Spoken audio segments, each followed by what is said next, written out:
Donc aujourd'hui on va parler de la culture écologique pour petites et grandes surfaces par Yves Gagnon. Donc que lui-même, je l'ai déjà dit, mais a présenté ses livres dans la vidéo qui s'intitule Yves Gagnon, auteur et jardinier, dont je vous invite évidemment à aller voir. Maintenant, j'ai évidemment lu son livre, ses livres plutôt. Il m'en reste encore quelques-uns à lire. Je pense qu'il me reste le livre de recettes, le livre de sa conjointe que je suis en train de lire.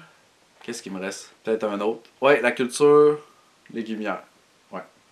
Troisième édition révisée, sortie en 2003.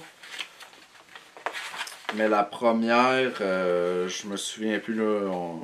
Yves Gagnon l'a dit dans la vidéo anyway, fait que vous retournez voir si ça vous intéresse à ce niveau-là. C'est un livre qui fait 210 pages en format l'équivalent 8,5 par 11, donc on est quand même sur un très grand format. C'est un livre très technique, hein, faut le dire, puis je me souviens qu'il disait lui-même. C'est un livre principalement sur le sol, donc très technique au niveau de la gestion du sol. Donc pour comprendre le sol, tout ça, je vous dirais qu'il y a beaucoup de choses que j'étais comme... je saignais un peu du nez. Le sol, c'est un univers complet, c'est complètement fou en fait. Tout ce qui est mycorhizes, les strates, les différents éléments dans le sol, leur interaction entre eux avec les racines, les plantes, c'est vraiment un monde à part et qu'on tend de plus en plus à étudier. Donc, chapeau à tous ceux qui étudient ça parce que, évidemment, on le dit, hein, c'est la santé des sols et un bon sol fait des bons aliments, évidemment. Donc, on va y aller avec la table des matières. Donc, une introduction, ensuite agriculture chimique et impasse. Donc, Yves Gagnon a toujours dans ses livres, évidemment, des aspects plus critiques, plus des aspects critiques, conscience sociale, etc. Donc, il va évidemment parler de toute l'agriculture chimique, de comment ça se fait que c'est problématique, quels sont les enjeux actuellement. L'agriculture et l'alimentation, l'agriculture et l'environnement, les fondements de la culture écologique, le sol, les micro-organismes et la fertilité, les besoins nutritifs des végétaux, les analyses de sol, les amendements et les engrais, le travail du sol, la gestion de l'humidité du sol, la rotation des cultures, les cultures associées et la conclusion. Donc, on est vraiment sur un livre, c'est la culture écologique pour petites et grandes surfaces, mais c'est vraiment un livre qui est centré sur le sol, sur les soins à apporter au sol. Donc, évidemment, on ne regardera pas tout ensemble, puisque en plus Yves en a déjà parlé. Donc, on va ressortir quelques éléments que j'ai trouvé intéressant de vous partager. Donc, on va aller à la page 15. Je dirais sans aucun doute que c'est, jusqu'à maintenant, dans ceux que j'ai lus de Yves Gagnon, l'ouvrage le plus technique. Il faut quand même faut être attelé là, pour lire ça. Donc, l'Organisation des Nations Unies pour l'alimentation et l'agriculture, la FAO, indiquait que les pesticides causaient chaque année plus de 25 millions de cas d'empoisonnement, principalement dans les pays en voie de développement. Donc, on le sait, les pesticides, c'est complètement fou les ravages que ça peut faire, parce que aussi dans les pays en voie de développement, les normes ne sont pas là. Hein. Donc, quand on regarde ce qui se fait avec le soya, par exemple, au Brésil, ou le coton en Inde, c'est complètement fou. Je pense qu'il y a comme 25 000 Indiens qui se suicident chaque année en ingérant les pesticides.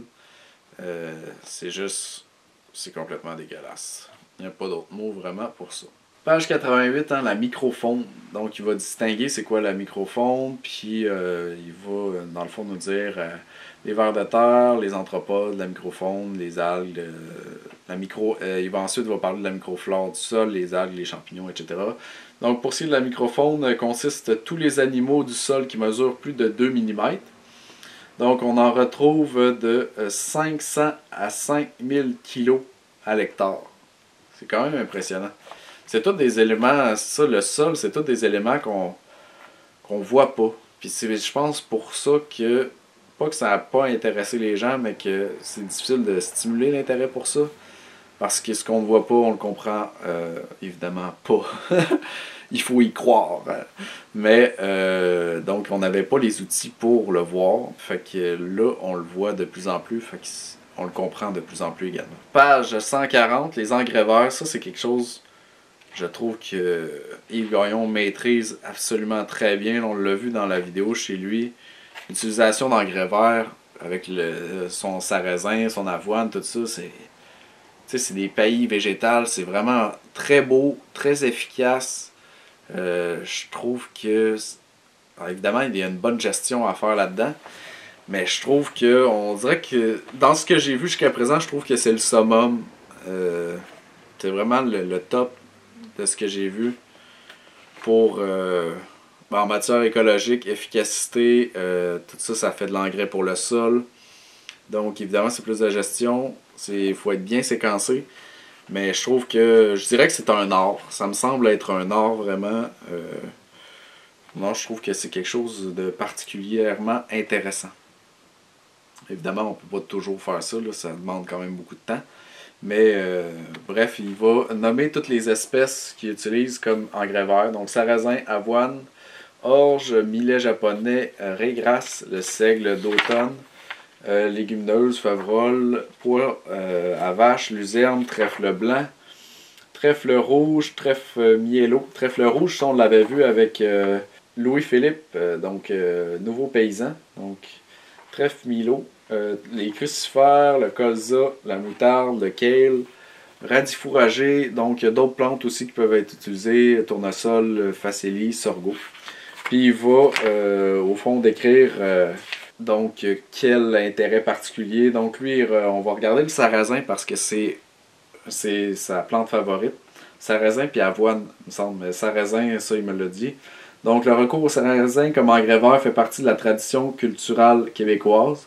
Nos aïeuls l'utilisaient couramment pour préparer de nouvelles surfaces, pour enrichir et assainir le sol. Donc on a vu, hein, ça couvre absolument tout le sol. Donc il s'installe une canopée qui fait en sorte que les autres plantes ne peuvent pas pousser. Peu exigeant, il s'adapte à peu près à tous les types de sol. Il se révèle un excellent extracteur de phosphore. Il a toujours été cultivé comme plante pionnière dans la préparation du terrain. Lorsque sa croissance est dense et vigoureuse, il étouffe les plantes adventices, donc comme on a vu là chez lui.